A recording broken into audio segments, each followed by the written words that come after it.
I tell you something. Yes. That UG is totally digested now in my system. I don't miss him. And there are moments that I don't even want to go and see him as a teacher, but as a human being, yes, of course.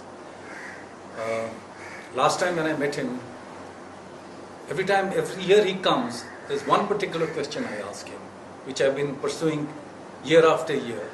And somehow it gets mingled with my life, and I keep on finding the meaning of that little question. And then if there's a block, the next year I go to him and say, what about this? He doesn't, of course, remember that there's a continuity of that question in my mind. So last time, the very significant question, I will not be able to tell you what it was. And something remained this time, and I find that when UG comes, he wastes such a lot of time with people. Purposely he's wasting his time because he finds he's at a stage where he feels all this talk is nonsense. And to most of the people, it is entertainment. To me, it's too serious a matter for entertainment. So I feel very, very sorry that his time is being wasted. But he doesn't mind it at all. He doesn't realize what a precious person he is, what a precious human being he is. So I had to go and stop everything at UG. I want to ask a question. Please, everybody, silence now. Don't talk. Then I said, there is a contradiction in you. I purposely wanted to prove it. While you say A and you say B, and they don't match, where do you stand? And of course, I said, UG, you don't listen to the question now. Halfway through, you jump off and take off and answer to a question which is not question to you. And listen to my question before you answer. And before he started answering, whatever answer he gave had no relevance to the question. But something silently happened in me.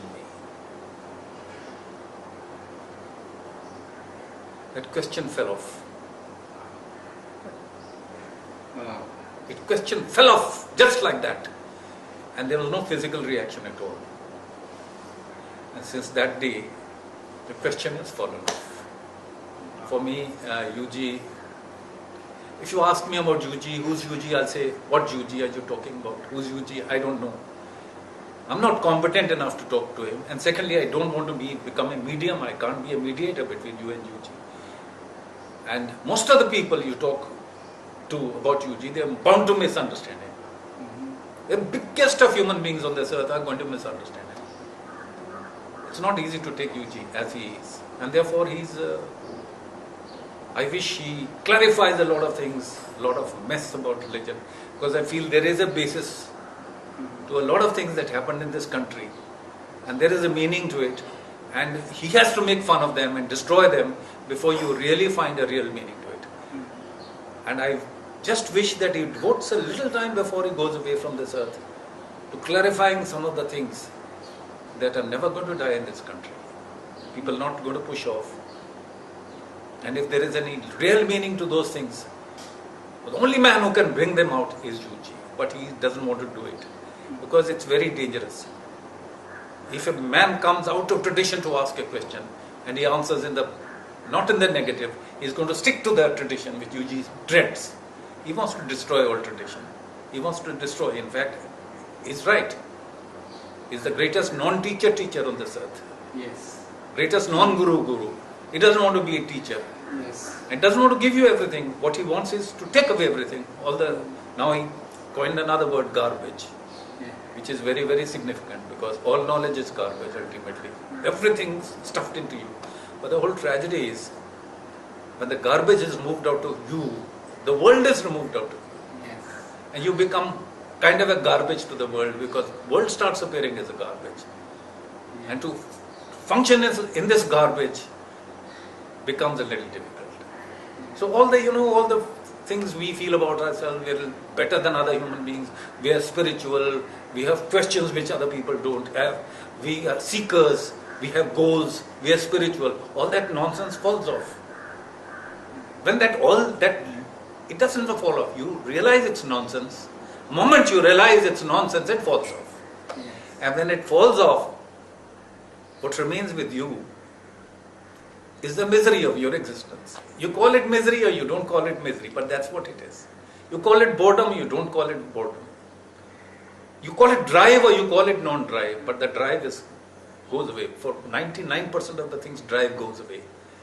But there is a lot of drive when this kind of a question comes. There is something to it. And that kind of a